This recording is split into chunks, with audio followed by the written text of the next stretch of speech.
episódio do nosso Papo de Vizinha. Alugar ou comprar? A escolha. Parece tema de filme da Marvel, mas na verdade é a história real. O processo de escolha que a gente teve até chegar no nosso P44. Chegar nossa história lá em 2019, quando a gente se mudou da casa cativeiro para a casa temporária. O processo era para ser rápido, essa casa era literalmente para ser temporária, mas que no final se tornou uma casa temporariamente de 3 anos. Então, assim que a gente saiu da casa cativeiro para a casa temporária, a gente colocou na nossa cabeça que seria algo temporário, como o nome diz, casa temporária. A casa temporária fica numa comunidade aqui da Zona Norte de São Paulo, muitos problemas de qualidade de vida e tudo mais. Em 2019 mesmo, a gente já começou a se programar, se preparar para fazer uma nova mudança, então era uma hipótese pra gente tanto alugar quanto comprar, mas dando sempre preferência para comprar, afinal a gente tinha interesse em ter alguma coisa própria ali, algo que fosse realmente nosso. A pessoa se iniciou um processo de preparo financeiro. A fase de corte de custo é uma fase necessária para a gente poder começar ali a organizar a nossa vida financeira. Ali um bom valor de entrada que a gente pudesse dar, tanto de calção quanto de entrada para comprar. O financiamento ele é muito mais assustador do que um aluguel no caso, né? Porque um aluguel a gente tem ali plena ciência de que aquele valor vai permanecer pelo menos um ano.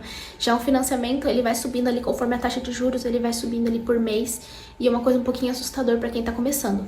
Então a gente foi passando ali de corretora em corretora até chegar na conclusão de que a gente de novo ia ficar empacado nessa de alugar ou comprar, porque não parecia oportunidade nenhuma legal. Não tava rolando, não tava dando certo, não tava aparecendo nenhuma oportunidade legal. Até então o nosso intuito era comprar um apartamento que já estivesse pronto. Querendo ou não, é uma coisa muito mais burocrática do que comprar um imóvel na planta. Até que apareceu pra mim uma oportunidade de uma casa que ela fica bem pertinho da casa da minha mãe, o que era crucial pra mim. Então a gente tinha interesse em apartamentos, mas como essa casa era uma casa bem legal e perto da casa da minha mãe, com um valor ok, então tudo bem. Assim, eu não consegui. O corretor falou que a casa já estava alugada, eu fiquei chateada. A outra casa também aconteceu a mesma coisa, por incrível que pareça. Foi alugada logo no dia seguinte e eu perdi totalmente a oportunidade. E pro final do ano de 2019, e eu falei, a gente vai ter que ficar o ano que vem nessa casa, infelizmente, até aparecer uma oportunidade boa, porque uma coisa que eu não queria era tomar decisões precipitadas e sair correndo, desesperada, pra não acontecer a mesma coisa que aconteceu no primeiro aluguel. Até que o Matheus comentou com um colega dele de trabalho, falou que a gente tava procurando, mas tava meio ruim, os corretores não davam muita bola. Falou, cara, eu tenho um corretor aqui, eu vou te passar o contato dele, porém é pra imóveis na planta. E assim, eu já conhecia bastante sobre imóvel na planta. Pesquisei bastante, sempre vi muitos vídeos no YouTube de gente que comprou, principalmente dessa corretora, que é uma das mais famosas, que é a corretora Tenda. Mas até então eu não tinha interesse nenhum.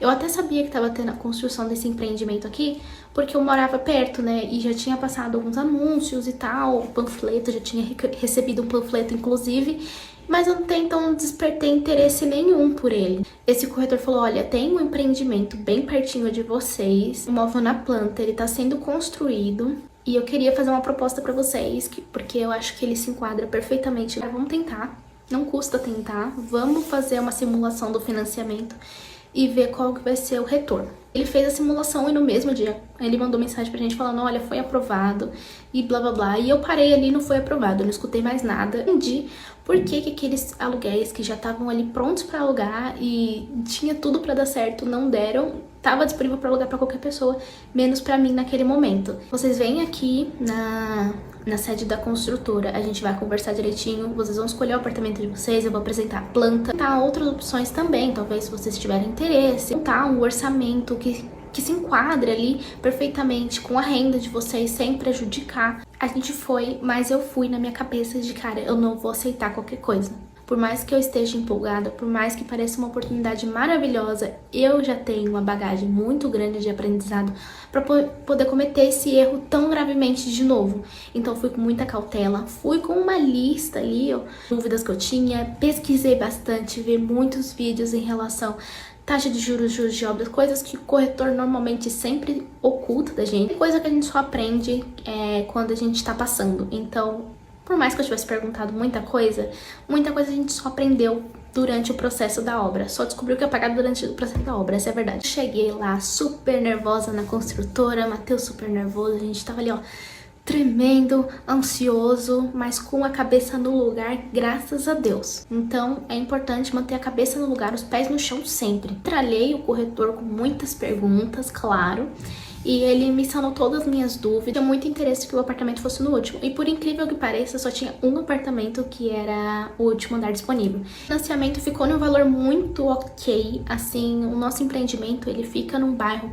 muito privilegiado aqui da região, eu não vou mentir, é um bairro muito bom. Eu da sede da construtora já tava à noite, a gente veio aqui, né, na onde ia ter a obra, pra confirmar se existia mesmo. E quando a gente chegou tava muito escuro, não tinha luz, não tinha nada, mas deu pra ver o terreno todo descampado e tinha a placa lá da construtora. E a gente até tirou uma foto, né, porque eu acho que eu já nem tenho mais essa foto, mas foi muito engraçado. Depois disso, a gente passou por um processo bem burocrático de banco, assinatura, envia documento, não envia documento. Aí veio um pequeno problema que a gente teve de burocracia que pegou bastante, foi que eu sou MEI, eu sou microempreendedora desde 2018 e quem é MEI, microempreendedor autônomo, sabe a dificuldade que a gente tem para comprovar renda, para adquirir algum bem. É sempre uma burocracia a mais. A gente precisou de uma terceira pessoa para entrar no nosso contrato como se fosse um fiador.